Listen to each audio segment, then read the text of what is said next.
लेगा और जिनके 0 पॉइंट्स होंगे उनके पॉइंट्स डिडक्ट होंगे। अगर कोई अकेले डरता है तो टीम बना सकता है और पॉइंट्स स्प्लिट हो जाएंगे। वह कहता है कि अगर वे किसी दूसरे स्टूडेंट को डिफीट करते हैं तो उसके पॉइंट्स भी मिलेंगे। इसके बाद प्रोफेसर गायब हो जाता है। स्टूडेंट्स शॉक्ड रह जाते हैं क्योंकि प्रोफेसर वैनिश हो गया। उसी के तुरंत बाद जमीन हिलने लगती है और ट्रांसफॉर्म होने लगती है। अचानक पूरा एनवायरनमेंट बदल जाता है और Jack and the beanstalk map बन जाता है जिसमें ह्यूज ट्रीज और इनॉर्मस वाइन्स होते हैं। स्टूडेंट्स खुद को बड़े बड़े वाइन्स और ट्रीज से घिरा पाते हैं। फ्लेम को भी फील होता है कि उसे इस मिशन पर जाना चाहिए। अपने स्टाफ को देखते हुए जैकी आती है और पूछती है क्या वह प्रैक्टिकल ट्रेनिंग में अकेली रहेगी। लड़की ज्यादा पॉइंट्स कमाने के लिए अकेले रहना पसंद करती है, टीम बनाने के बजाय। उसकी फ्रेंड समझ जाती है कि वह ग्रुप इसलिए नहीं बनाना चाहती क्योंकि पॉइंट्स टीममेट्स में शेयर होंगे। फिर वह कहती है अगली बार ग्रुप बनाएंगे और वे गुड बाय कहते हैं। उसी वक्त उसे लगता है लोग उसका मजाक उड़ा रहे हैं और उसे इमिटेट कर रहे हैं। वह इमेजिन करती है कि यह क्लासमेट्स का फेज है और अकेले आगे बढ़ती है। 1 घंटा गुजरता है और वह स्टाफ से मैजिक यूज करके मॉन्स्टर्स का सामना करती है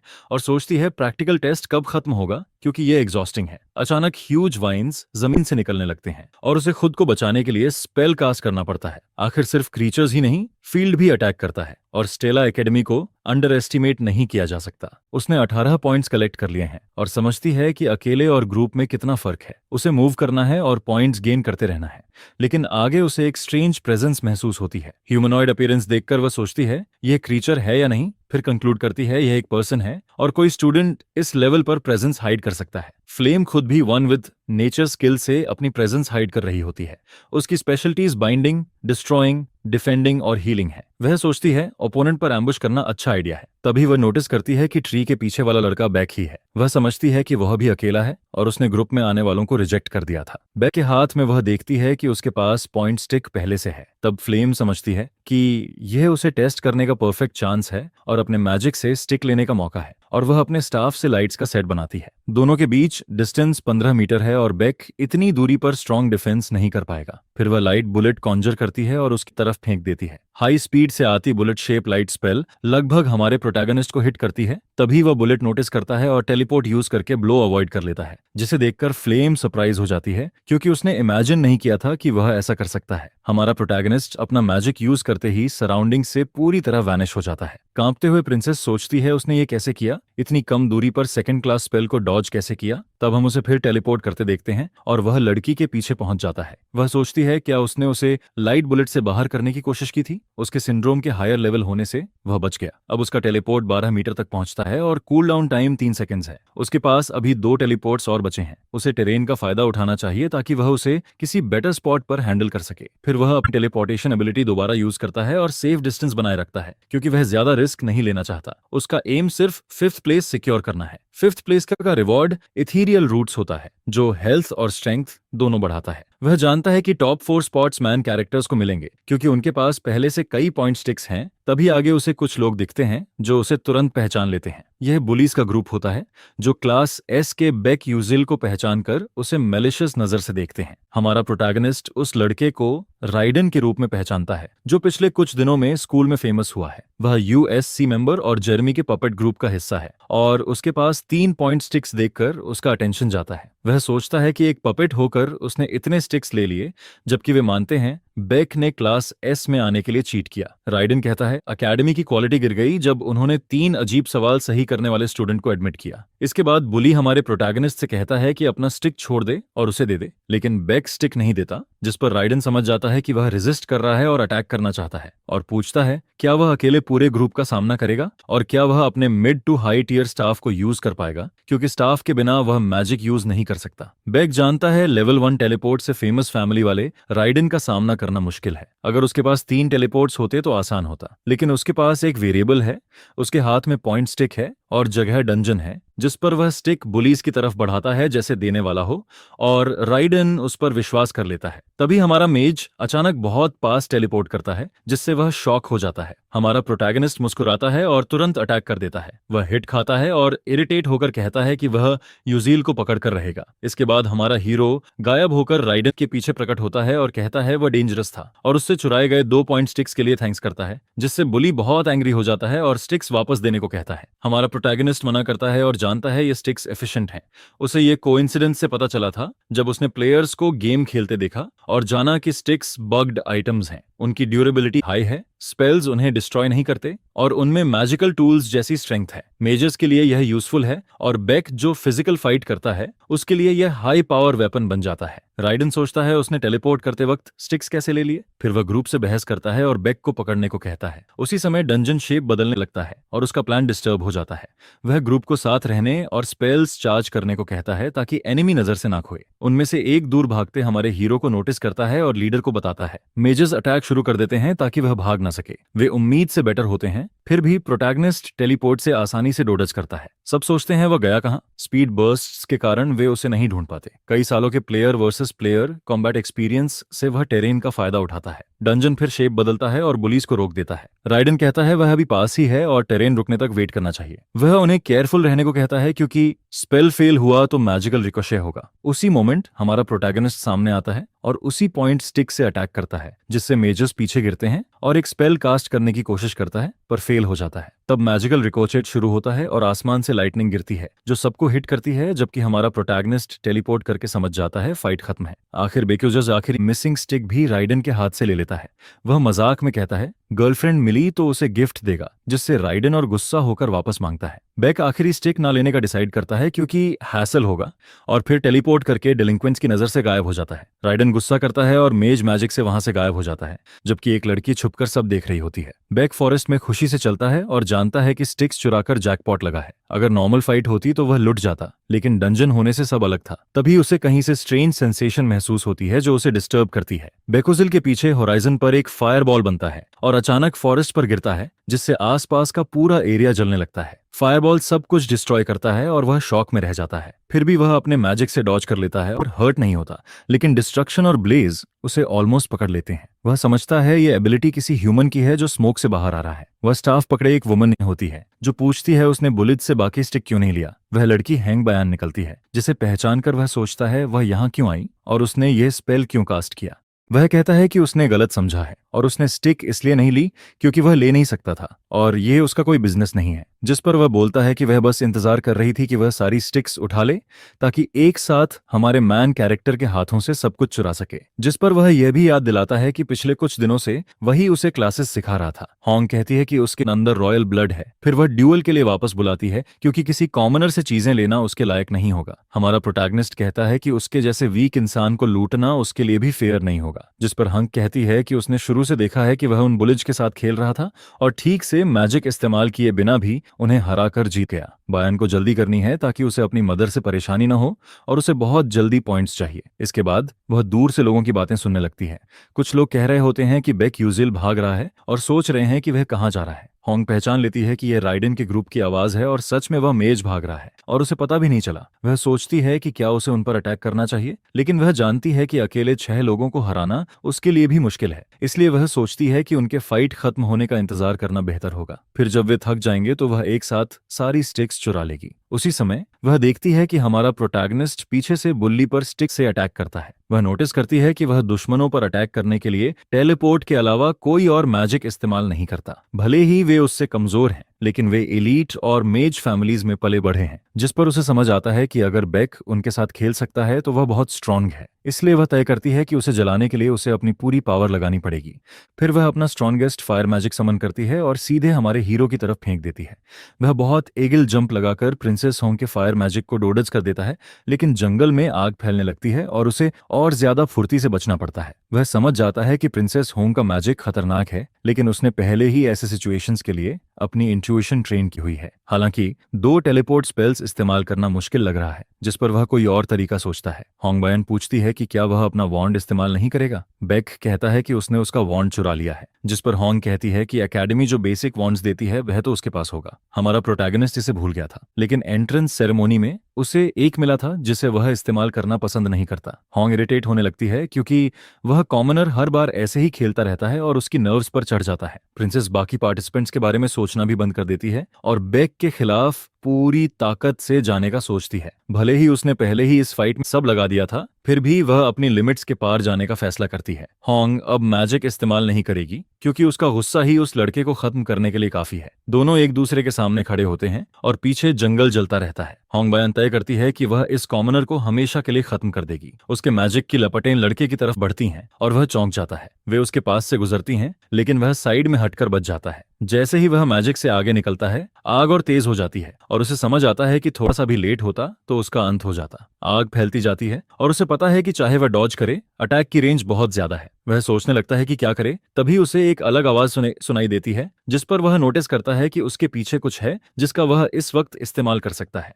वह तुरंत टेलीपोर्ट होकर उस जगह पहुंच जाता है जहां लपटें नहीं पहुंच सकती। जिस पल वह अपनी जगह छोड़ता है, उसी सेकंड वहां बेहद ताकतवर आग टकराती है। हमारा प्रोटैगनिस्ट समझता है कि इस बार वह लकी रहा, लेकिन अगली बार शायद न हो। अगर वह होंग के पास भी पहुंचता है तो उसके आसपास की आग उसके करीब आते ही एक्सप्लोड हो जाती है। बेक ये काउंटलेस बार फायर क्लास मेजेस से हारने के कारण जानता है। इसका मतलब प्रिंसेस होंग बयान किसी की सोच से कहीं ज्यादा स्ट्रांग है। अगर मैदान खुला होता तो वह 1 मिनट से कम में यह बैटल हार जाता। असल में वह इसे फाइट भी नहीं कह सकता क्योंकि वह बस टेलीपोर्ट करते हुए उससे भाग रहा है। कई होमिंग फायर बर्स्ट सीधे बेकुसिल की तरफ आते हैं, लेकिन वह खड़ा रहकर कुछ नहीं करने वाला जैसा वह सोच रही है। फिर वह जंप करता है और एक्सप्लोडिंग फायर को डॉज करना शुरू करता है। पीछे एक ट्रेल छोड़ता है और रुकता नहीं है, जबकि फायर बर्स्ट्स उसका पीछा करते रहते हैं। वह नोटिस करता है कि वह हर एक फायर बर्स्ट को अलग अलग देख सकता है, जिस पर जब वे उसके करीब आते हैं तो बेक अपने वेपन से उनकी ट्रेजेक्टरी को डिफ्लेक्ट कर देता है। होंग बयान को यह इम्पॉसिबल लगता है, लेकिन यही उसकी सर्वाइवल स्ट्रैटेजी है। समय बीतने के साथ हमारे प्रोटैगनिस्ट की सेंसेस धीमी होने लगती हैं, क्योंकि स्क्रीन के जरिए गेम खेलना और सामने मेज से लड़ना अलग फील होता है। सब कुछ ज्यादा विविड लगता है। वह मैन के फ्लो को ऐसे फील करता है जैसे हाथों से पकड़ सकता हो। उसका सिक्स्थ सेंस देखना और सुनना जितना फेमिलियर लगने लगता है, और उसी के जरिए वह अपने वेपन से अटैक्स रोकता रहता है। पेड़ों से भरी यह जगह उसके लिए ज्यादा फायदेमंद है क्योंकि उसका फायर एट्रीब्यूट है। फिर भी बेक्यूजल को हराने के लिए उसे और भी स्ट्रॉन्ग मैजिक कास्ट करना पड़ेगा, जो इस वक्त लगातार भागते और लपटों से बचते हुए आगे बढ़ रहा है। डिफेंसिव रहने के बजाय वह मैजिक बैटन्स का इस्तेमाल करके होंग का शील्ड तोड़ना चाहता है, जिस पर वह दौड़ते हुए पीछे से उसके पास पहुंचने लगता है और उसके चारों तरफ बने फायर शील्ड को देखता है। जैसे ही उसे एक ओपनिंग दिखती है, वह अपनी पूरी ताकत से स्प्रिंट करता है और उसे हिट करने की कोशिश करता है। वह अपना टेलीपोर्ट इस्तेमाल करता है और सीधे फायर प्रिंसेस के बैरियर के अंदर घुस जाता है, जिस पर वह शॉक में रह जाती है। जैसे ही वह अपने शील्ड के अंदर दुश्मन को देखती है, उसी पल वह एक स्पेल तैयार कर लेती है। यह फायर क्लास बिशप्स की स्किल होती है, जो करीब 2 मीटर रेडियस में एक्सप्लोजन कर देती है। पैनिक होने की जगह हमारा प्रोटैगनिस्ट हल्का सा मुस्कुराता है, क्योंकि वह यह कई बार एक्सपीरियंस कर चुका है, और तुरंत एक बड़ा स्टेप पीछे लेता है ताकि स्पेल की रेंज से बाहर निकल सके। फिर वह अपने पैर से जोर लगाकर लड़की की मैजिक स्फीयर पर वार करता है और उसकी मैजिक बैरियर में क्रैक आ जाता है और आखिरकार वह पूरी तरह टूट जाती है। होंग बयान चौंक जाती है और बैरियर टूटते ही पीछे गिर जाती है। हमारा प्रोटैगनिस्ट उसे ऊपर से नीचे तक देखता है और कहता है कि वह फाइट जीत गया है। प्रिंसेस पूछती है कि वह कौन है, जिस पर बेक जवाब देता है कि वह बस एक नॉर्मल स्टूडेंट है। फिर वह उस इंसान से कहता है जो छिपा हुआ है कि अब बाहर आ जाओ और पेड़ के पीछे से सामने आओ। उसी समय फ्लेम पेड़ के पीछे से बाहर आती है। फ्लेम कहती है कि वह छिपी नहीं थी और पूछती है कि उसे कैसे पता चला कि वह वहां है। हमारा प्रोटैगनिस्ट कहता है कि यह इंट्यूशन है, जबकि असल में यह एक तरह का सिक्स्थ सेंस है जो माना लीकेज डिटेक्ट करता है। फ्लेम को इंट्यूशन वाली बात पर ज्यादा भरोसा नहीं होता, लेकिन वह बातचीत जारी रहने देती है। इसके बाद वह पूछती है कि उसने स्कोरिंग स्टिक से प्रिंसेस का मैजिक शील्ड कैसे तोड़ा। वह पूछती है कि क्या यह भी इंट्यूशन से किया, जिस पर हीरो समझ जाता है कि यह एक बग है और सच नहीं बता सकता। वह समझाता है कि स्टिक बहुत स्टर्डी है, लेकिन फ्लेम कहती है कि ऐसे हिट से मैजिक शील्ड नहीं टूट सकता। फ्लेम पूछती है कि ऑर्डिनरी नाइट्स इस दुनिया से क्यों गायब हो गए, और उसके पास इसका कोई जवाब नहीं होता। वह हमेशा बेक यूजल पर शक करती रही है और अब सीधा पूछती है कि वह असल में कौन है। हमारा प्रोटैगनिस्ट टेंस हो जाता है और सोचता है कि शायद यही अंत है, और उसे यहाँ आए 1 महीना भी नहीं हुआ है। वह तय करता है कि वह अपना रियल सच तभी बताएगा जब फ्लेम उस पर कोई फेवर ओवे करे, क्योंकि यह रिस्की है। वह कहता है कि अगर उसे उस पर शक भी है तो भी वह उसके जैसा बुरा इंसान नहीं है। लड़की समझ नहीं पाती, जिस पर वह कहता है कि वह सच में उसकी मदद करना चाहता है। फ्लेम समझ नहीं पाती कि मदद से उसका क्या मतलब है। फिर वह वहां से जाने लगता है और कहता है कि उसके पास अभी बात करने का टाइम नहीं है, क्योंकि अब उसे बस क्वाइटली डिसअपियर होना है। तभी होंग बयान अपनी स्कोरिंग स्टिक्स टेलीपोर्ट मेज के सिर की तरफ फेंक देती है। वह कहती है कि उसने स्पेल्स और ट्रैप्स डॉज कर लिए, इसलिए उसे लगा वह उसकी स्टिक्स भी पकड़ लेगा। माना लीकेज के प्रति सेंसिटिविटी की भी लिमिट्स होती हैं और वह जानता है कि वह कुछ नहीं कर सकता था। सेंसिटिविटी मेंटल स्ट्रेंथ से तय होती है और एग्जॉस्शन के कारण उसे भयंकर हेडेक हो रहा है, जो आइटम फेंके जाने से और बढ़ जाता है। प्रिंसेस कहती है कि क्योंकि वह बेक से हार गई इसलिए वह उसकी स्टिक्स ले सकता है। हमारा हीरो समझता है कि अगर वह सब ले ले तो उसकी रैंकिंग बहुत हाई हो जाएगी और बाकी आइटम्स उसके काम के नहीं है। फिर भी वह जमीन से स्टिक्स उठाता है और तय करता है कि वह सिर्फ एक ही लेगा, बाकी वह खुद रखे। इसके बाद वह हमेशा के लिए वहां से चला जाता है और दोनों लड़कियों को गुड बाय कह देता है। अंदर ही अंदर वह सोचता है कि दुश्मन को हराने के बाद भी काइंडनेस दिखाना एक एडमिरेबल एटीट्यूड है, लेकिन लड़कियां सोचती हैं कि वह पूरा इडियट है जो स्टिक्स छोड़ गया और एक स्टूपिड कॉमनर है। दोनों लड़कियां लगातार बेक्यूजिल की ट्रू आइडेंटिटी के बारे में सोचती रहती हैं। इसी दौरान तीन लोग एक होलोग्राफिक मैप देख रहे होते हैं। वे टीचर्स हैं जो प्रैक्टिकल टेस्ट में स्टूडेंट्स की परफॉर्मेंस देख रहे हैं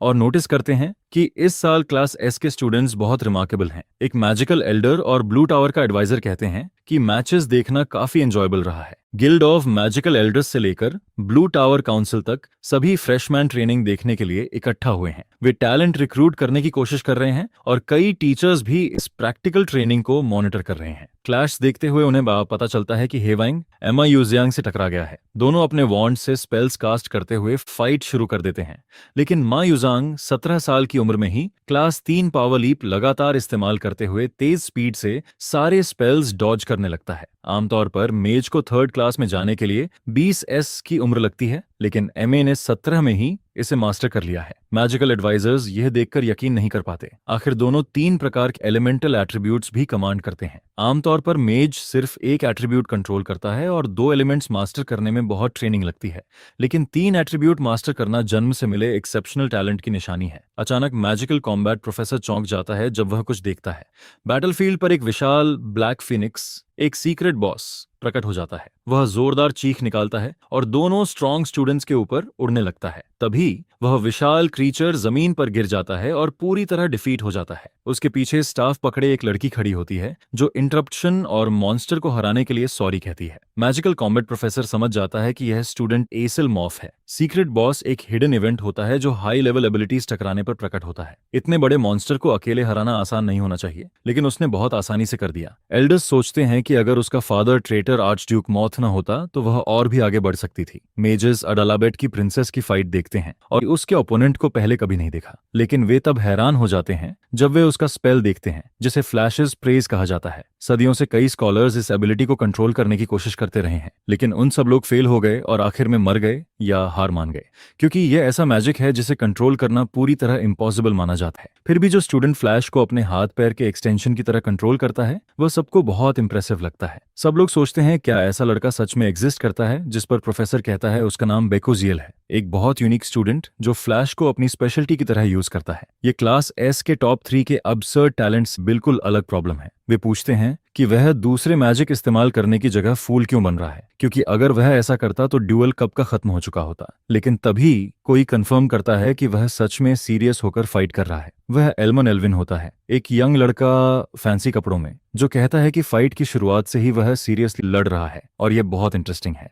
उसका लड़ने का तरीका उसे पुराने जमाने के नाइट्स की याद दिलाता है, जिसका मतलब शियोवालिक ऑर्डर के नाइट्स से है जो ब्लेडेड वेपन्स के साथ गायब हो गए थे। यह सुनकर सब कंफ्यूज हो जाते हैं क्योंकि वह बेहद यंग स्टूडेंट है। शिवलरी का मतलब उन नाइट्स की स्पिरिट से है जो मैजिकल वर्ल्ड में भी स्वॉर्ड लेकर लड़ते थे। पुराने समय से हीरोज बुराई के खिलाफ दुनिया बचाने के लिए लड़ते आए हैं और कहा जाता है वे हमेशा हाथ में स्वॉर्ड लेकर फाइट करते थे। हालांकि मैजिक मौजूद है, लेकिन असल में स्वॉर्ड से लड़ना प्रैक्टिकल नहीं है। फिर भी यह स्टूडेंट स्टिक को उसी तरह यूज करता है। अगर एल्मन एल्विन का असम्पशन सही है तो वह एकेडमी का हेडमास्टर है, जो दुनिया का बेस्ट मैजिक स्कूल माना जाता है। 9th क्लास मास्टर मेज और कॉन्टिनेंट के 10 महान मेजेस में से एक है। जब दुनिया के इतने बड़े मेज ऐसा सोचते हैं तो बाकी लोग उसकी बात मान लेते हैं। पहला डंजन ट्रेनिंग खत्म हो जाता है और सभी फैसिलिटीज में वापस लौटते हैं। कुछ स्टूडेंट्स स्ट्रॉ डमीज पर अपना मैजिक प्रैक्टिस कर रहे होते हैं, जैसे हाई वयांग, जिसे महसूस होता है कि उसका माना लगभग खत्म हो चुका है।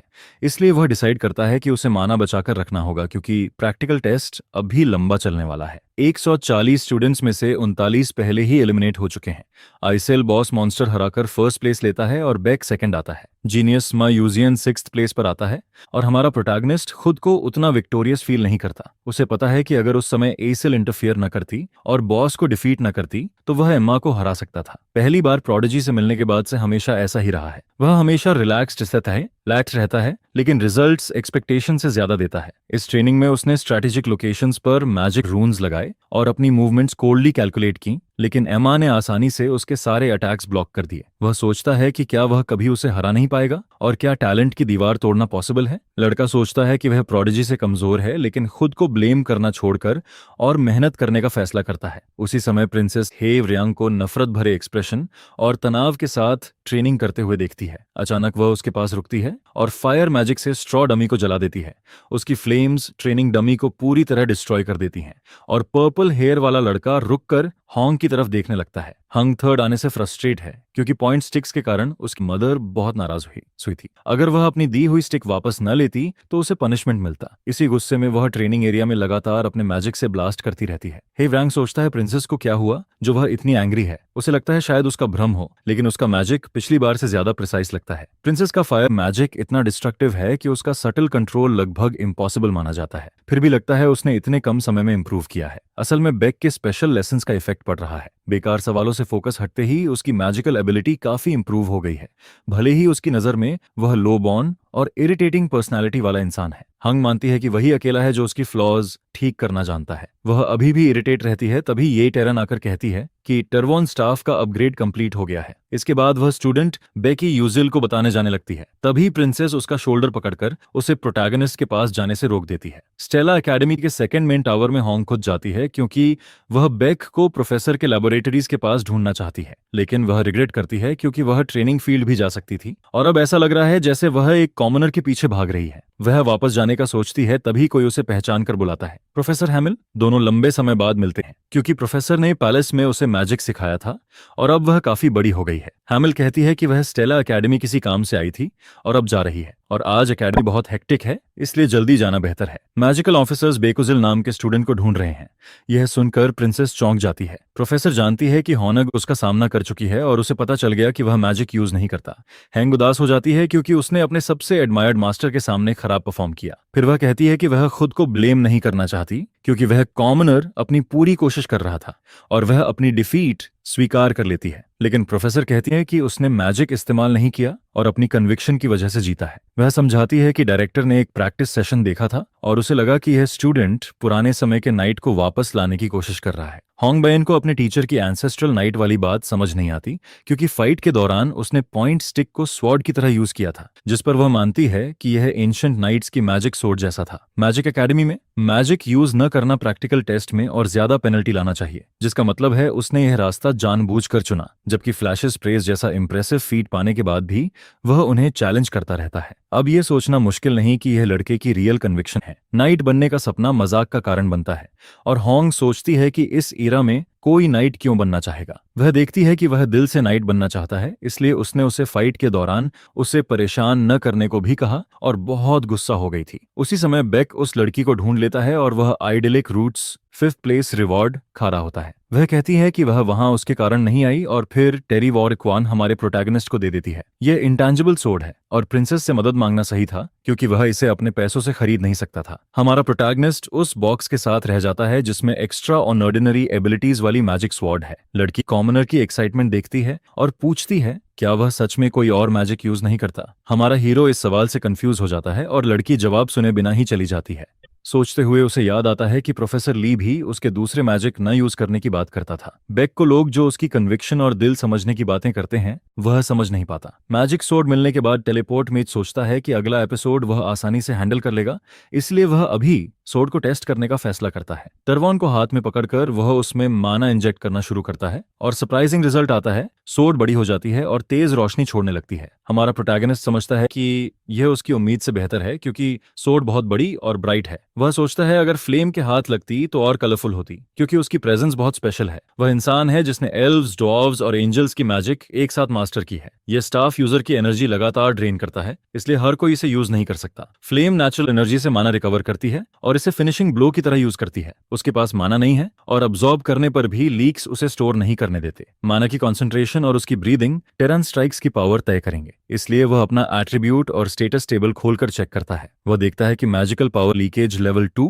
पर उसकी स्ट्रेंथ, एजिलिटी और सेंसेस बढ़ रही है। वह नोट करता है कि प्रैक्टिकल एक्टिविटी का 5th प्लेस प्राइज रूट्स का बैग था जिससे उसकी स्ट्रेंथ बढ़ी है। अब उसके पास ये वेपन है तो एक्सपीरियंस गेन करना और आसान होगा। इसलिए बेक सोर्ड यूज करना भी ट्रेन करने का फैसला करता है और अब वह व्यस्त रहने वाला है। आज से प्रोफेसर कहते हैं कि क्लास में रियल मैजिक प्रैक्टिस होगी। डिफेंसिव मैजिक के इंस्ट्रक्टर बिरन सभी को मैजिकल शील्ड्स के साथ स्टेव्स लेने को कहते हैं। वह नोटिस करता है कि क्लास में एक्सीलेंट स्टूडेंट्स हैं और उन्हें लेवल के हिसाब से अलग करना अच्छा था। तभी वह हमारे प्रोटैगनिस्ट को देखता है, क्लास एस का फेमस पुअर ओरिजिन स्टूडेंट, वह लड़का जिसने हाई लेवल स्टाफ के साथ रेजोनेंस किया और ट्रेनिंग में 5th आया। यह टीचर को इरिटेट करता है और वह पूछता है कि वह क्लास में कुछ क्यों नहीं कर रहा। बेक जवाब देता है कि वह दूसरी डिफेंसिव टेक्निक सीख रहा है और उसे बेसिक स्पेल्स की जरूरत नहीं है। बिरियन उसकी डिफेंसिव टेक्निक के बारे में क्यूरियस हो जाता है और अंदर से इरिटेट भी होता है कि एक कॉमनर ऐसा नहीं कर सकता। वैसे भी उसने सुना है कि लड़का टेलीपोर्ट के अलावा कोई मैजिक यूज नहीं करता, इसलिए वह उसे अपनी पर्सनल डिफेंस टेक्निक सबको दिखाने को कहता है। और ओपोनेंट क्लास बी का मोर्सो होगा, पिंक हेयर वाला एरोगेंट लड़का। डिफेंस इंस्ट्रक्टर बने रहने के लिए कनेक्शन जरूरी हैं, इसलिए उसने स्कैल्बिन एम्पायर के मोर्सो को चुना।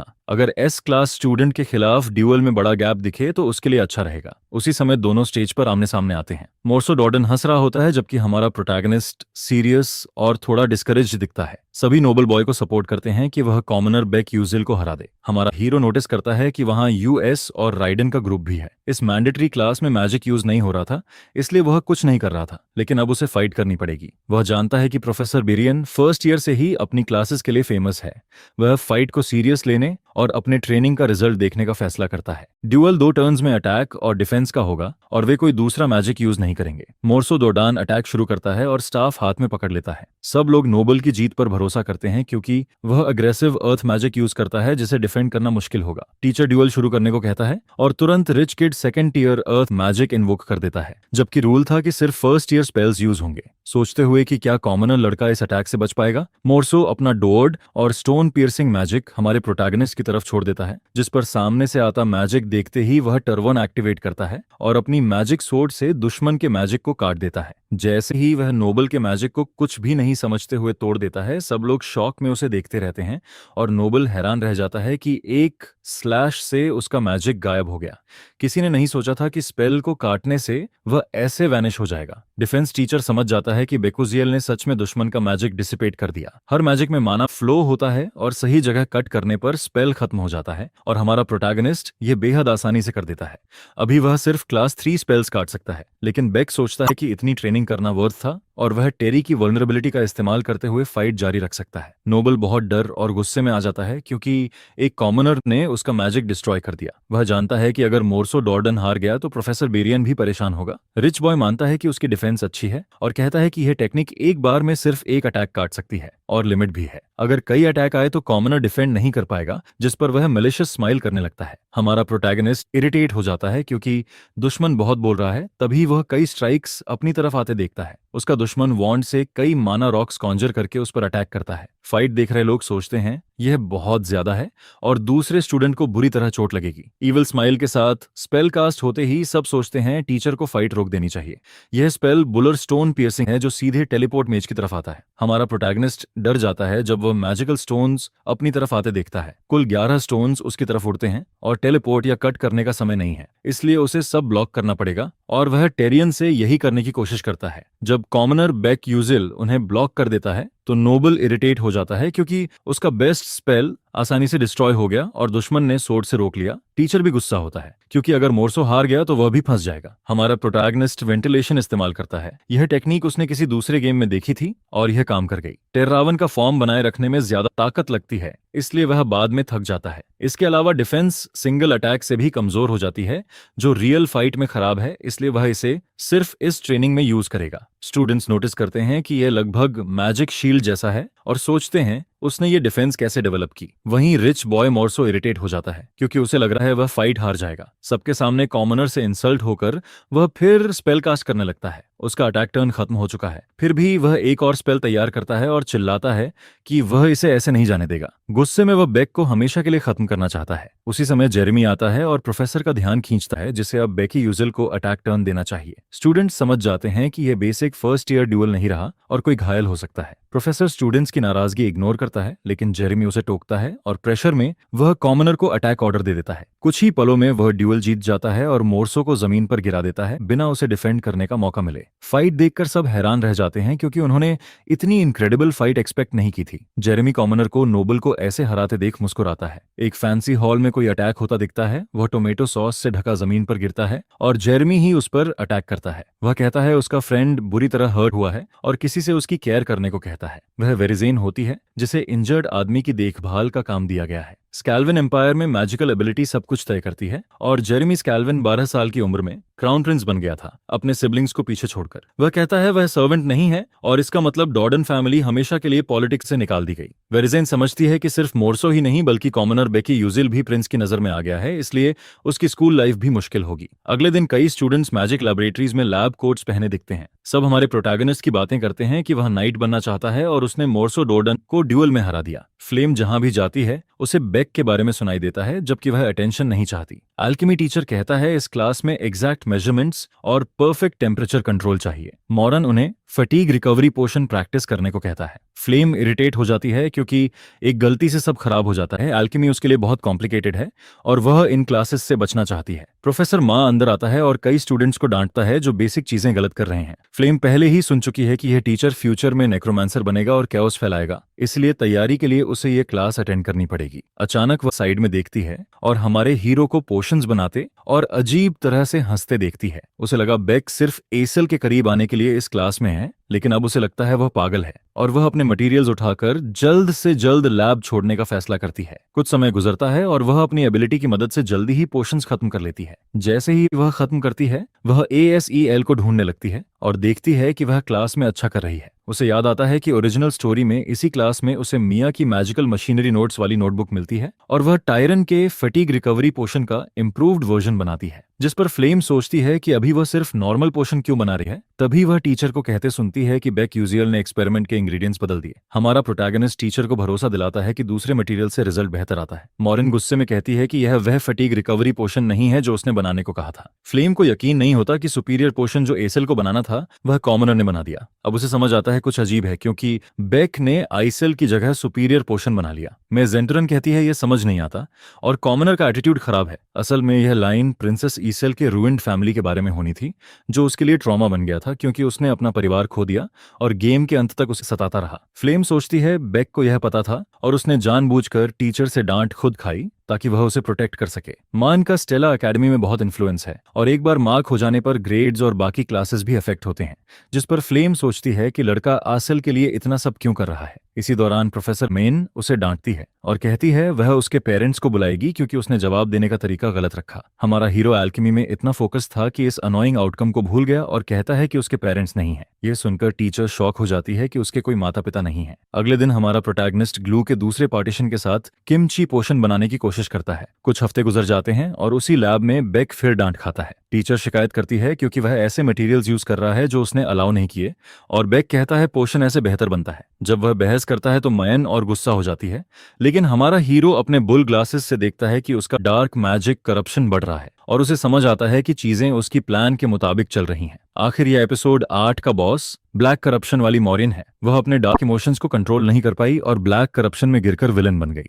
जब करप्शन 90% पार करता है तो वह मॉन्स्टर में बदल जाती है। 50% से नीचे प्रोग्रेस डिटेक्ट नहीं होता और ग्लासेस की वजह से उसे पता है अभी 21% है। ये साबित करने का कोई तरीका नहीं कि वह डार्क मैजिक यूज करती है, क्योंकि रिपोर्ट करने से करप्शन 50 तक पहुंच जाएगा। अगर ऑर्डिनरी करप्शन होता तो ट्रांसफॉर्म होने से पहले रिवर्स किया जा सकता था, लेकिन मायन ने अपनी मर्जी से डार्क मैजिक से कॉन्ट्रैक्ट किया है। उस मैजिक का सीड उसके अंदर बढ़ रहा है और इसे रिवर्स करने का तरीका नहीं, सिर्फ एक्सटर्मिनेशन टीम बुलाना ही ऑप्शन है। अभी 4th एपिसोड शुरू भी नहीं हुआ, लेकिन वह बहुत स्ट्रांग बॉस है, इसलिए वह पहले से तैयारी करने लगता है। आखिर वह दूसरे स्टूडेंट्स को भी डार्क मैजिक यूजर्स बना सकती है और स्टेला एकेडमी को खतरा है। हमारे प्रोटैगनिस्ट के बैड बिहेवियर को देखकर वह कहती है कि उसकी एल्केमी क्लास में अच्छे ग्रेड्स की उम्मीद न रखे।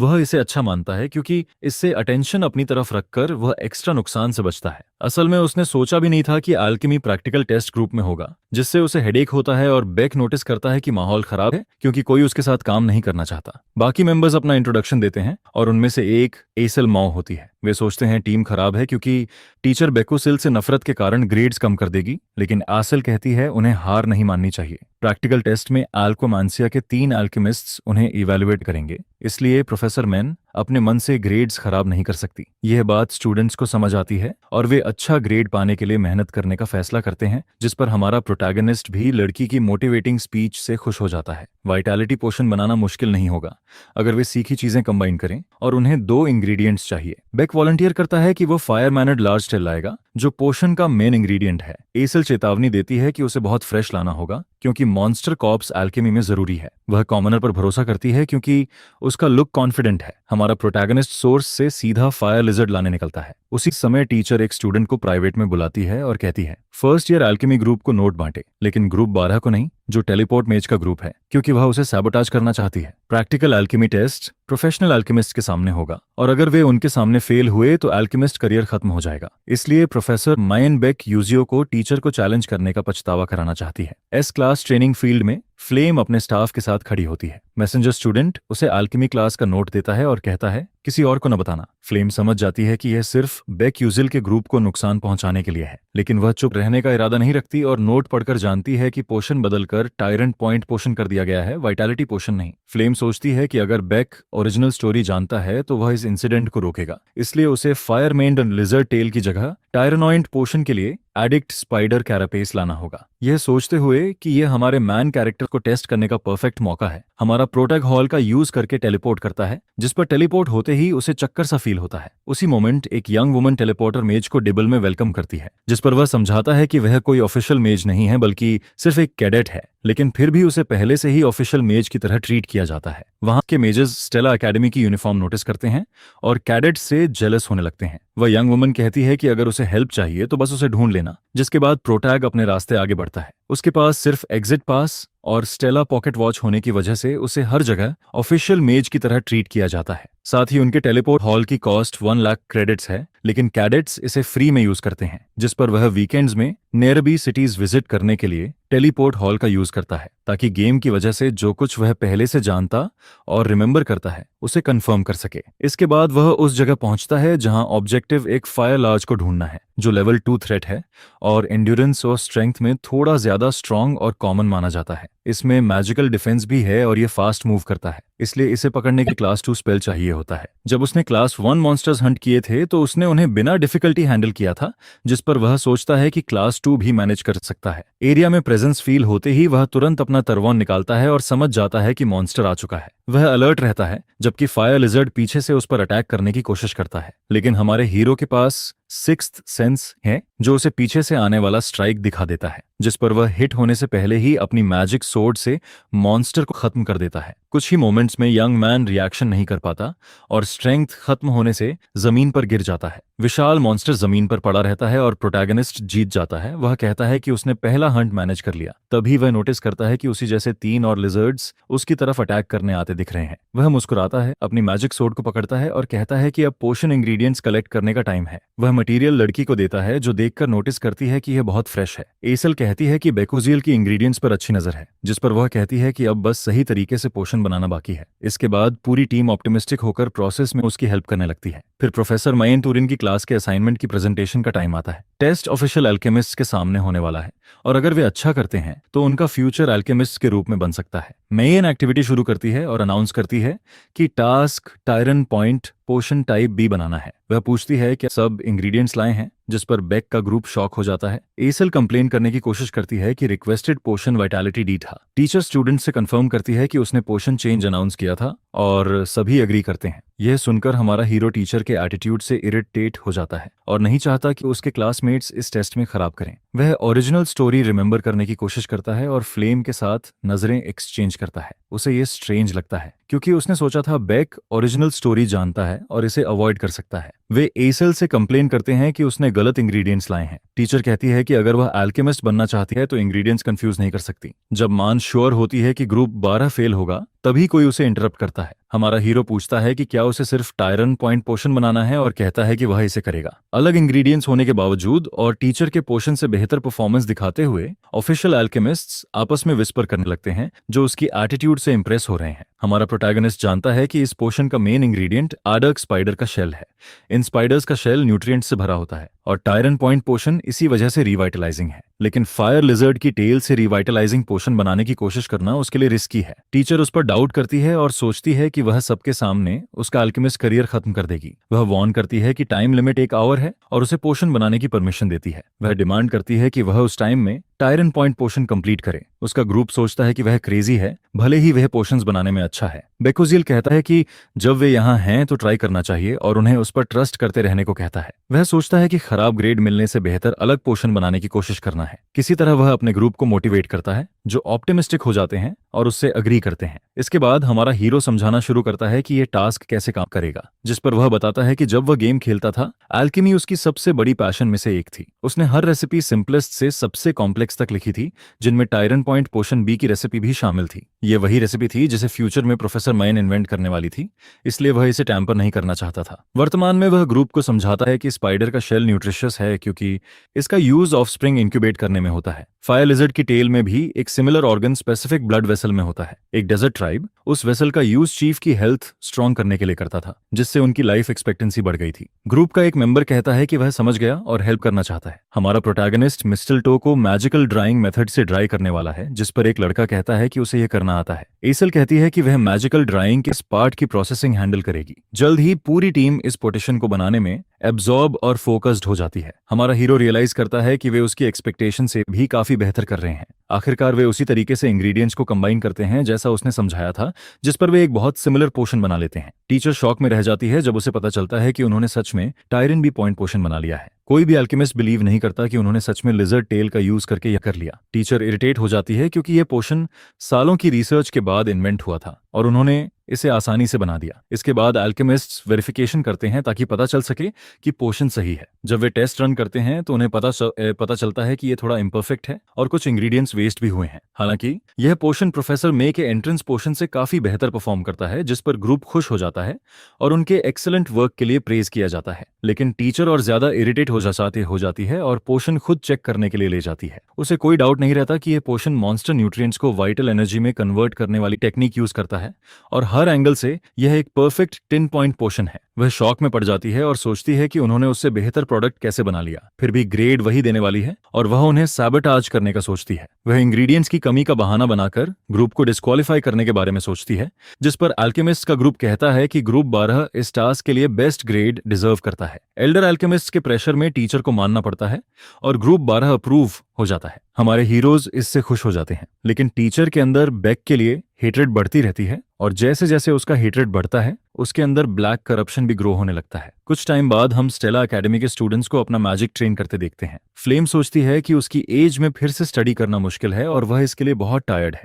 एक ग्रुप ऑफ गर्ल्स कहता है कि आर्जवांग खुद प्रिंसेस से भी बेहतर कर रही है। सभी कहते हैं कि वह गर्ल फायर मैजिक की प्रोडिजी है। कई सालों की ट्रेनिंग के बाद भी प्रिंसेस उसकी कंट्रोल को ऑलमोस्ट सरपास कर रही है। यह सुनकर वह स्टार्टल्ड हो जाती है क्योंकि होंगबे का कंट्रोल सेकेंड ईयर में इंप्रूव होना चाहिए था, अभी नहीं। वह सोचती है क्या यह भी बेकी यूजिल की वजह से है। जब वह रुककर सोचती है तो उसे प्रैक्टिकल एल्केमी टेस्ट में मेज ने जो किया वह स्ट्रेंज लगता है। पॉइंट पोशन फ्यूचर एसल की डिस्कवरी और टीचर की चोरी की कॉम्बिनेशन था जिससे वह कंप्लीट हुआ था। कहानी का वह पार्ट जाने बिना भी बेक ने ऐसी रेसिपी बना ली जो पहले एग्जिस्ट ही नहीं करती थी। फ्लेम को स्ट्रेंज लगता है कि उसके पास फ्यूचर का नॉलेज है लेकिन ओरिजिनल स्टोरी नहीं जानता। वह क्वेश्चन करती है कि क्या वह पोजेसर नहीं बल्कि रिग्रेसर है। अगर वह फ्यूचर से आया है तो वह ज्यादा इवेंट्स जान सकता है और एसल के साथ हुई सारी इंसिडेंट्स रिमेंबर नहीं करता, क्योंकि ओरिजिनल स्टोरी में मांग को एक बार रिग्रेस करने का चांस मिला था। इस दुनिया में टाइम पर पावर रखने वाला सिर्फ यिन सिपल है। फ्लेम सोचती है कि यह एंटिटी क्या कर सकती है, तभी कोई उसे इंटरप्ट करता है। लड़की पूछती है कि हे वांगबेक के बारे में क्या सोचता है। वह कहता है कि वह बहुत पिक्यूलियर स्टूडेंट है। वह प्रोडिजी बॉय से और आंसर निकालने की कोशिश करती है लेकिन उसकी कोई और ओपिनियन नहीं है।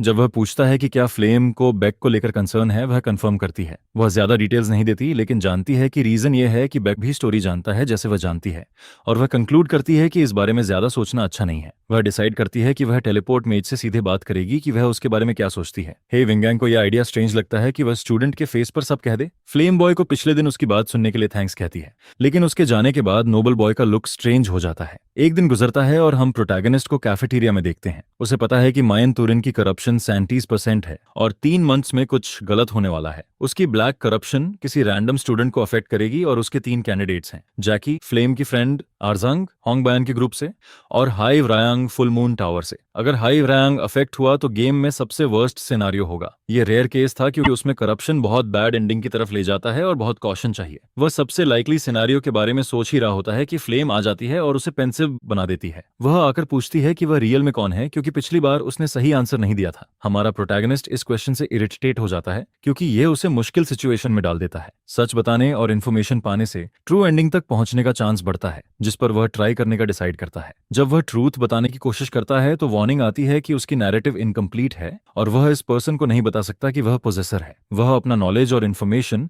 इस पर्सन के साथ शेयर नहीं कर सकता। सिस्टम फ्रीज होता देख वह कहता है कि कुछ सीक्रेट्स हैं जिन्हें वह रिवील नहीं कर सकता, जिस पर फ्लेम अग्री करती है कि वह आधे सीक्रेट्स ही रिवील करेगा। शुरुआत में गर्ल पूछती है कि क्या वह फ्यूचर देख सकता है। वह समझ जाता है कि वह सीधे पॉइंट पर आ गई है और कंक्लूड करता है कि वह भी फ्यूचर देख सकती है। वो काउंटर क्वेश्चन करता है कि स्टेला में उसका ऑब्जेक्टिव क्या है। फ्लेम कहती है कि वह वर्ल्ड को बचाने की कोशिश कर रही है। इसके बाद वह उसके एक्टिंग बिहेवियर के बारे में एक और क्वेश्चन पूछती है। क्वेश्चन पूरी तरह समझे बिना भी बेक आंसर देता है कि इन सर्कमस्टेंसेज में यही बेस्ट वे है एक्ट करने का, लेकिन यह आंसर उसके लिए इनफ नहीं होता और वह उसे झूठ बोलना बंद करने को कहती है। वह बिलीव नहीं करती कि वह अच्छा पर्सन है और सोचती है कि वह इससे कुछ गेन करने की कोशिश कर रहा है। हमारा प्रोटैगनिस्ट कहता है कि उसे कुछ नहीं चाहिए और उसे खुद भी नहीं पता कि वह क्या चाहेगा।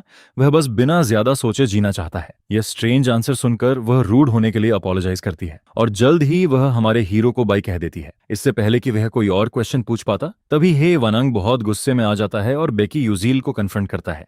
पूछता है कि फ्लेम रोते हुए क्यों गई। वह बॉय को अकेला छोड़ने का इरादा नहीं रखता और हमारा प्रोटैगनिस्ट समझ जाता है कि वह फ्लेम से प्यार करता है। किसी मिसअंडरस्टैंडिंग से बचने के लिए वह कहता है कि उसके और फ्लेम के बीच कुछ नहीं हुआ। हे की नेगेटिव रिएक्शन देखकर वह कहता है कि उनके रिलेशनशिप में कुछ अलग नहीं है। हे वंडरवैंग इस आंसर को एक्सेप्ट करता है और इन्वेसिव क्वेश्चंस के लिए अपोलोजाइज करता है। हमारा प्रोटैगनिस्ट उसके बिहेवियर को स्ट्रेंज पाता है क्योंकि वह आमतौर पर कोल्ड और कैलकुलेटिंग रहता है, जिस पर हमारा हीरो वरी करने लगता है। एसएल क्लास में कंसंट्रेट नहीं कर पाती क्योंकि उसके माइंड में एक क्वेश्चन है जो वह टेलीपोर्टेशन मैथ से पूछना चाहती है कि क्या उसने पोशंस में पहले यूज किया गया कॉम्बिनेशन खुद बनाया था। हमारा हीरो कहता है कि उसने वह रेसिपी पार्ट्स में क्रिएट की थी। गर्ल खुद को हमेशा जीनियस मानती रही है और अगर वह ऐसे ही चलता रहा तो वह उसे डिफीट कर सकता है। इसी वजह से वह खुद को हार्ड पुश करती है और सोचती है कि इस बार उसने क्या गलत किया। उसे पता है कि इस तरह वह अपने फादर का रिवेंज नहीं ले पाएगी। उसके फादर को ट्रेटर कहकर क्रूअल और disgusting members of a doll ने गैलोस पर ले जाकर मार दिया था, जिनसे वह रिवेंज लेना चाहती है, जिस पर वह डिसाइड करती है कि इसके लिए और मेहनत करेगी। फ्लेम रात के बीच में जाग जाती है, उसे रूम डिस्टर्ब करता है और वह चाहती है कि उसके पास सिर्फ अपना स्वीट हो।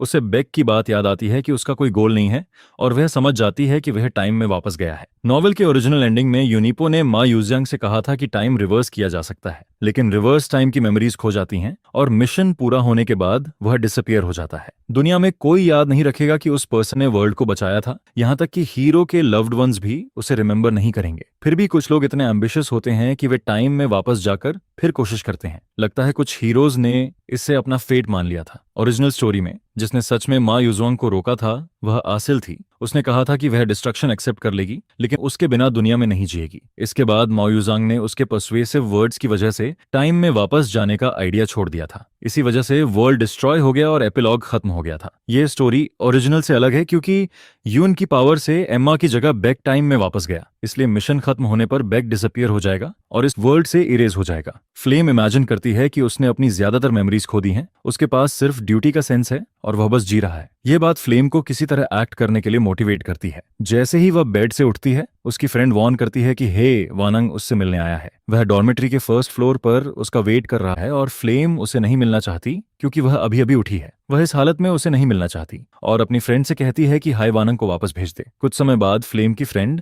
रात में बॉय से मिलने जाती है। वह फ्लेम के बारे में पूछता है और उसकी फ्रेंड कहती है कि वह नहीं आ सकती। हे सोचता है कि क्या वह बेक जैसे लूजर द्वारा रिजेक्ट होने से सैड है। यह सुनकर वह अपने रूम वापस जाने का डिसाइड करता है। लड़की रियलाइज करती है कि हे उसका नाम तक नहीं जानता, जबकि वह उसे बहुत पसंद करती है। वह फ्लेम से जेलस फील करती है क्योंकि उसके पास हमेशा एक्स्ट्रॉर्डिनरी टैलेंट और सबका अटेंशन रहा है। साथ ही उसने हाई वांगनिम का दिल भी जीत लिया है, जिससे फ्रेंड के अंदर एंगर और एनवी भर जाता है। मेन टावर में प्रोफेसर माइन को स्टूडेंट्स के सामने खुद को एम्बैरस करने के लिए स्कोल्ड किया जाता है। आकी हेडन, अकेडमी का वाइस प्रिंसिपल, कहता है कि उससे बहुत एक्सपेक्टेशंस हैं। माइन कहती है कि चर्च के डॉक्टर्स के साथ वह फ्लोज का जो स्टडी कर रही है वह अच्छा चल रहा है, जिस पर वाइस प्रिंसिपल कहता है कि वह उसी पर काउंट कर रहा है। हाबिसा आर्या माया है। जैसे ही वह उसके रूम से निकलती है, आकी उसके प्रति अपने एंगर को कंट्रोल नहीं कर पाता। वह फेम से ब्लाइंडेड वुमन है जिसे पता भी नहीं कि उसे मैनिपुलेट किया जा रहा है। उसे ये रिडिकुलस लगता है कि जो वॉरियर डिमोनिक ह्यूमन से लड़ना चाहिए वह उन्हीं को बेनिफिट दे रही है। मेलिशियस इंटेंशंस के साथ आकी उस दिन का इंतजार करता है जब ब्लैक टेक्नो मैजिक कंप्लीट होगा। एक वुमन जो पेपर्स का स्टैक लेकर जा रही होती है, उसे हमारा प्रोटैगनिस्ट हेल्प करता है। वह बेक को थैंक्स कहती है क्योंकि प्रोफेसर मेन इसके लिए उसे फिर स्कोल करती। हमारा प्रोटैगनिस्ट एमा की इंटर क्लासरूम को कंप्लीट केओस में नोटिस करता है। तभी उसकी नजर ब्लैक बोर्ड पर बने एल्केमी डायग्राम पर पड़ती है। गर्ल बताती है कि यह प्रोफेसर और डॉक्टर्स द्वारा रिसर्च की जा रही फॉर्मूला है। वे इसे रैंडम फ्लोज का इंटरसेक्शन कहते हैं और यह प्रोटैगनिस्ट का अटेंशन खींच लेता है। आखिरकार यह ब्लैक टेक्नो मैजिक की पहली फॉर्मूला है। मिशन की करप्शन वाले एपिसोड में डिमोनिक ह्यूमंस ने उसे यह फॉर्मूला फिनिश करने में हेल्प की थी, जिससे टेक्नोलॉजिकल गैप ने बड़ा डैमेज किया था। लेकिन इस स्टोरी में अल्थेरिशा के आने से सिचुएशन बदल जाती है। वह डिमोनिक ह्यूमंस और प्रोफेसर से पहले इस फॉर्मूला को डिफियर कर सकती है। असिस्टेंट अल्थेरिशा हमारे हीरो को उसके साथ कॉफी पीने के लिए इनवाइट करती है। बेक पूछता है कि जब माँ उसे बली करती है तो क्या वह उसे अनॉयर करती है। असिस्टेंट को यह क्वेश्चन स्ट्रेंज लगता है। वह पूछता है कि अगर उसे परफेक्ट रिवेंज का मौका मिले तो वह क्या करेगी। वह कहती है कि वह सिर्फ असिस्टेंट है, रिवेंज से कोई हेल्प नहीं मिलेगी और वह अपनी जॉब खो देगी। हमारा प्रोटैगनिस्ट सजेस्ट करता है कि वह प्रोफेसर मेंशन से बेटर बन जाए, जिससे कोई उसे डाउन या बिलिटल नहीं करेगा। यह सुनकर असिस्टेंट को यह आइडिया पसंद आता है। बेक जानता है कि एल्थेरिशिया थक चुकी है और अब डस्टी स्टोरेज रूम में रहना नहीं चाहती। उसका सपना था अल्केमिस्ट बनना और अपनी मर्जी से इन्वेंशंस बनाना, और उसके पास उस ड्रीम को अचीव करने का टैलेंट भी है। हमारा हीरो ये जानता है क्योंकि फ्यूचर में वह इस ईरा की सबसे ब्रिलियंट एल्केमिस्ट बनती है। वह सिर्फ अपनी ब्रिलियंस और ओरिजिनल आइडियाज से काउंटलेस आइटम्स बनाती है, लेकिन अभी वह सब कुछ से डिस्करेज्ड होकर अपना सपना साइड में रखती है, जिस पर हमारा हीरो तय करता है कि वह जल्द उसकी मदद करेगा। स्टेला के फर्स्ट एग्जाम के एंड के आसपास वह असिस्टेंट से मिलना जारी रखता है। वह एक्साइटेड हो जाती है जब उसे पता चलता है कि एक्सपेरिमेंट्स और मैजिक के बारे में वह भी उसी तरह सोचता है। हमारा प्रोटैगनिस्ट उसे कई आइडियाज देता है ताकि उसकी एल्केमी के लिए पैशन अलाइव रहे। वह नोटिस करता है कि अल्थेरिशिया के इन्वेंशंस बिना किसी प्रॉब्लम के बढ़ रहे हैं, फिर भी उस फॉर्मूला में एक मिसिंग स्टेप बाकी है। वह जानता है कि उसे प्रोफेसर से पहले असिस्टेंट को सॉल्यूशन तक पहुंचाना है, लेकिन यह आसान नहीं होगा। अचानक हॉलवे में कोई रुकता है और पूछता है कि बेक यूजिल इतना डिस्ट्रैक्टेड क्यों है। फ्लेम कहती है कि अगर वह ऐसे ही खोया रहा तो पिट भी सकता है। गर्ल उसे अंकल कह देती है, सोचते हुए कि वह सच में ओल्ड है, जिस पर वह इरिटेट हो जाता है। हमारा हीरो रियलाइज करता है कि वह पहले से ज्यादा उससे बात कर रही है और ये स्ट्रेंज है। फिर वह फ्लेम की फ्रेंड जैकी का टॉपिक छेड़ देता है, जिस पर गर्ल इशारा करती है कि शायद वह उस फ्रेंड के साथ कुछ वियर्ड चाहता है। हमारा प्रोटैगनिस्ट इसे डिस्गस्टिंग कहता है और उसे अपना ख्याल रखने को कहता है। वह कहता है कि जैक की अभी ठीक नहीं हो सकता क्योंकि वह डार्क इरोशन से अफेक्ट हुआ है और बैड कंडीशन में हो सकता है। फ्लेम वीकेंड नाइट में उसके साथ हंटिंग पर जाने वाली है और वह इसे संभाल लेगी। हंटिंग सीजन की बात सुनकर उसे आउटकम ऑब्वियस लगता है। आखिर मार्टिवा सेमेट्री वही जगह है जहां 4th एपिसोड शुरू होगा। सभी मेन कैरेक्टर्स पार्टिसिपेट करेंगे, जिनमें मुजंग, फ्लेम और एल भी होंगे। लेवल 5 नेक्रोमांसर के खिलाफ एक बड़ी बैटल भी होगी। बेक इसमें इन्वॉल्व नहीं होना चाहता, लेकिन अगर उसे सीक्रेट रिवॉर्ड मिल गया तो वह फेमिलियर के कॉन्ट्रैक्ट सेरेमनी में मदद करेगा। वह मैजिक क्लास प्रोफेसर को लीव रिक्वेस्ट सबमिट करता है। प्रोफेसर उसकी रिक्वेस्ट पढ़ता है, जिसमें लिखा है कि स्टेला में सोर्ड्समैनशिप या कैवलरी सीखना पॉसिबल नहीं है। डेस्क पर मीजांग की लीव रिक्वेस्ट देखकर वह प्रोफेसर से कहता है कि कई स्टूडेंट्स क्लब एक्टिविटी के तौर पर मार्टिवा सेमेट्री में हंटिंग के लिए जा रहे हैं। एमए और हाई रैंक के ग्रेड्स बहुत हाई हैं और वे हार्ड वर्किंग हैं, लेकिन एमए हंटिंग पर नहीं जा रहा, वह घर जा रहा है। हे फ्लेम के साथ जा रहा है और यह सुनकर प्रोटैगनिस्ट शॉक हो जाता है क्योंकि माँ के बिना वे नेक्रोमांसर का सामना नहीं कर सकते। बेक जानता है कि बिना किसी स्पेशल इवेंट के वह घर नहीं जाएगा और उसके बिना लेवल 5 नेक्रोमांसर को हराना पॉसिबल नहीं होगा, लेकिन नैरेटिव कंस्ट्रेंट्स की वजह से उसके पास रीइंफोर्समेंट्स मांगने का सॉलिड एविडेंस नहीं है और वह इन्फॉर्मेशन लीक नहीं कर सकता। फिर भी वह अपने कंपेनियन को खत्म नहीं होने देना चाहता। वह डिसाइड करता है कि कोई और तरीका नहीं है, उसे खुद जाकर हैंडल करना होगा। कुछ दिनों बाद हम मार्टिस सेमेट्री में होते हैं। हम कई स्टूडेंट्स को वहां मैजिक टेस्ट करते और मॉन्स्टर्स से लड़ते देखते हैं। सेकेंड ईयर स्टूडेंट डॉग चियोगवांग एक प्रेडेटरी फिश को आसानी से हराता है। तभी दूसरा स्टूडेंट कहता है कि उसने कैप्टन के ऑर्डर्स नहीं सुने और सब कुछ डिस्ट्रॉय नहीं कर सकता। दोनों आर्ग्यू करने लगते हैं और बांडियन नाम की स्टूडेंट उनकी फाइट से परेशान होकर आइसेल से कहती है कि उसे उन इडियट की चिंता नहीं करनी चाहिए। वे फ्रेशमैन के सामने इंसल्ट होने से इरिटेट होते हैं। बेन क्लब में स्पेशल आउटिंग्स के स्पॉट के लिए आई थी और नोटिस करती है कि यहाँ के लोग पहले जैसे नहीं रहे। उसी मोमेंट वह अपनी फ्रेंड आइसेल को बुलाती है और उसके पीछे बड़ा बूम होता है। गर्ल्स स्टार्टल्ड हो जाती हैं और नोटिस करती हैं कि कोई पास में फाइट कर रहा है। बैंडियन सन भी अपने कैप्टन से कंफर्म करती है कि वे दूसरे ग्रुप के हंटिंग ग्राउंड में इन्वेड नहीं कर सकते। वे दूसरे ग्रुप को मिंडे को इन्फॉर्म करने और मैटर क्लियर करने के लिए आगे बढ़ते हैं। जैसे ही वे पास पहुंचते हैं, वे दो फेमस लोगों हैंगबायन और फ्लेम को आमने सामने देखते हैं, जैसे वे लड़ने वाले हों। फ्लेम कहती है कि उसने प्रेडेटरी फिश पहले गिराया था, लेकिन हैंग आर्ग्यू करती है कि वह हंटिंग एरिया में थी, इसलिए वह दोनों का है। बैन सुनती है कि वह फिश लेवल 3 रिस्क मॉन्स्टर है और दोनों हंटिंग परफॉर्मेंस को लेकर लड़ रहे हैं, जिस पर आइसेल इन्वॉल्व नहीं होना चाहती। साथ ही वह होंग बयान से नहीं मिलना चाहती क्योंकि वह उसी आदमी की सिस्टर है जिसने उसके फादर को मारा था। इस वजह से वह जल्दी से वहां से जाने का डिसाइड करती है। तभी कोई फ्रेशमैन का अटेंशन खींचता है। वह कहता है कि प्रॉब्लम्स हों तो उन्हें अपर क्लासमैन से बात करनी चाहिए। दोनों गर्ल्स अपने रास्ते जाना चाहती हैं और कहती हैं कि अगर वह अपर क्लासमैन है तो वैसे बिहेव करे। ये बात उस मैन को ऑफेंड कर देती है। जब वे आर्ग्यू कर रहे होते हैं तभी ग्राउंड शेक होने लगता है और दूसरे ग्रुप की गर्ल्स तुरंत नोटिस करती हैं। एक स्ट्रॉन्ग एनर्जी फील होती है और जमीन के नीचे से स्केलेटल हैंड्स बाहर आते हैं, जिससे दोनों ग्रुप्स शॉक हो जाते हैं क्योंकि सेमेट्री से बड़ी संख्या में स्केलेटन्स निकलने लगते हैं। एक टूमस्टोन पर वार्निंग लिखी होती है कि यहाँ अकेले एंटर नहीं करना चाहिए। साथ ही सिस्टम नोटिस आता है कि स्किल एक्सपीरियंस और एट्रीब्यूट एक्सपीरियंस बढ़ रहा है। हमारा प्रोटैगनिस्ट कहता है कि वह मैजिक यूज करना चाहता है और सोचता है कि उसकी टेलीपोर्ट एबिलिटी यूजलेस है। बेकोजेल को फील होता है कि अब नेक्रोमांसर के सामने आने का टाइम आ गया है, जिस पर वो उसे ढूंढना शुरू करता है और ढूंढते ढूंढते एक अलग सा टूमस्टोन मिल जाता है, जिसके पास वो धीरे धीरे अप्रोच करता है। उसके पास स्केलेटन आर्मी को मिटा देने वाली स्ट्रॉन्ग एबिलिटीज नहीं है और ना ही माइजिंग जैसी ओवरवेलमिंग ताकत है। फिर भी उसे पता है कि सर्वाइव करने का एक तरीका है प्लेयर की तरह फाइट करना, जिस पर वो मैजिक स्वॉर्ड लेकर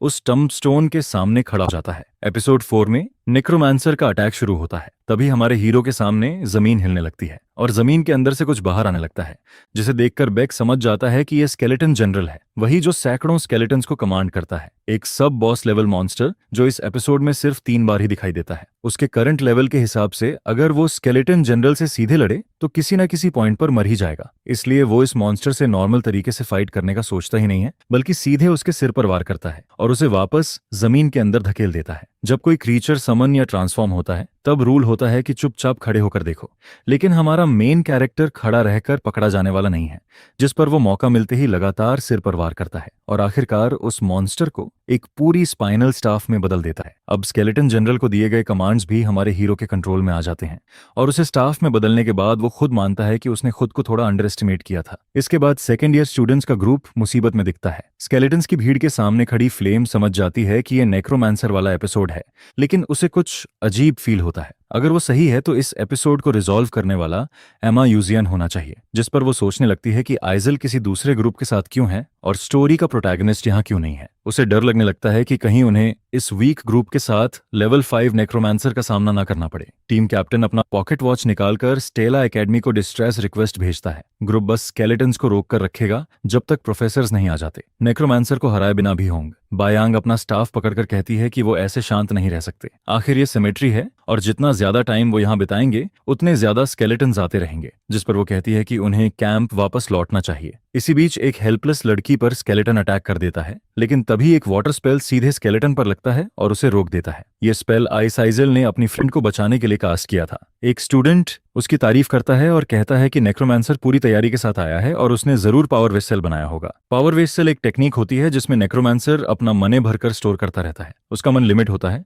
अगर वो 3rd और 4th लेवल के स्केलेशन समन करता है तो 1 दर्जन से ज्यादा देर तक समन करना मुश्किल होता है। फिर भी उसने बहुत बड़े एरिया को डोमिनेट कर लिया है, जिससे साफ है कि वो बहुत स्ट्रॉन्ग नेक्रोमांसर है। एक स्टूडेंट देखता है कि स्केलेटन्स इकट्ठा हो रहे हैं और उसे लगता है ये सब बहुत पहले से प्लान किया गया था। वो इमेजिन करता है कि नेक्रोमांसर उन्हें मारकर सबको स्केलेटन्स में बदलना चाहता है। क्योंकि वो वाइस लीडर है, इसलिए वो अपना सबसे पावरफुल मैजिक इस्तेमाल करके सब कुछ एक साथ खत्म करने का फैसला करता है। लेकिन ठीक उसी वक्त एक स्केलेटल हैंड उसके पैर को पकड़ लेता है, जिसे देखकर वो शॉक हो जाता है और चिल्लाने लगता है। तभी उसका फ्रेंड पंच मारकर उस स्केलेटन को हटाता है और उसे बचाता है। चूंकि वो कास्टिंग के बीच में था और उसे हिट लगा, इसलिए मैजिकल बैकलैश होना तय है, जिस पर कई मैजिकल बोल्ट्स पूरे एरिया में फैलने लगते हैं। लड़कियां समझ जाती हैं कि अगर ये एक्सप्लोड हुआ तो उनका साइड भी इसकी चपेट में आ जाएगा, और कुछ ही सेकंड में वही होता है। पूरा एरिया उसके मैजिकल बैकलैश से प्रभावित हो जाता है। फ्लेम स्केलेटन्स की भीड़ से लड़ते हुए अपनी लिमिट तक पहुंच जाती है और कंप्लेन करती है कि सिचुएशन खराब है, क्योंकि उसका माना खत्म हो रहा है और रिकवर करने का टाइम नहीं है। ऊपर से अभी भी बहुत एनिमीज बाकी हैं। तभी एक जंबी स्केलेटन उस पर जोर से झपटता है, जिससे वो डर जाती है और सोचने लगती है कि शायद वो यहीं मर जाएगी। लेकिन जैसे ही एक स्केलेटन उसके बहुत करीब आता है, वो अचानक रुक जाता है। सिर्फ एक नहीं, बल्कि बाकी सारे स्केलेटन्स भी एक साथ हिलना बंद कर देते हैं। तभी उनके पीछे टेलीपोर्ट मेज नजर आने लगता है, जो ठंडी नजरों के साथ उनके बीच से चलता हुआ आगे आता है।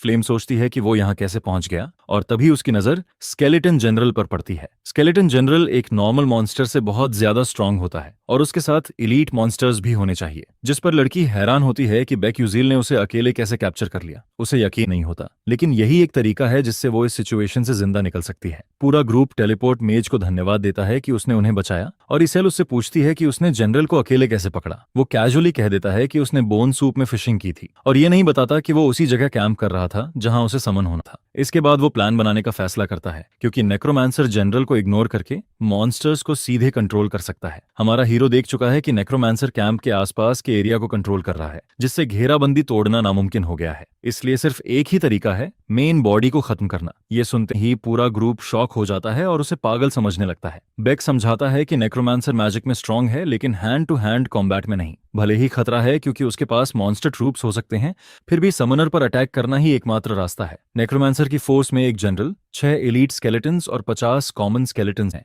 और समय के साथ ये संख्या बढ़ती ही जाएगी। इसलिए वो अभी एक्शन लेना चाहता है और ग्रुप को कन्विंस करने का तरीका ढूंढने लगता है। लेकिन उसकी मदद के लिए ग्रुप की लड़कियां कहती हैं कि ये पॉसिबल है, क्योंकि नेक्रोमांसर डायरेक्ट अटैक की उम्मीद नहीं करेगा, और अगर वो कॉम्बैट में एक्सपीरियंस्ड भी है तब भी चांस मौजूद है। ग्रुप अलग होकर जा नहीं सकता, इसलिए उन्हें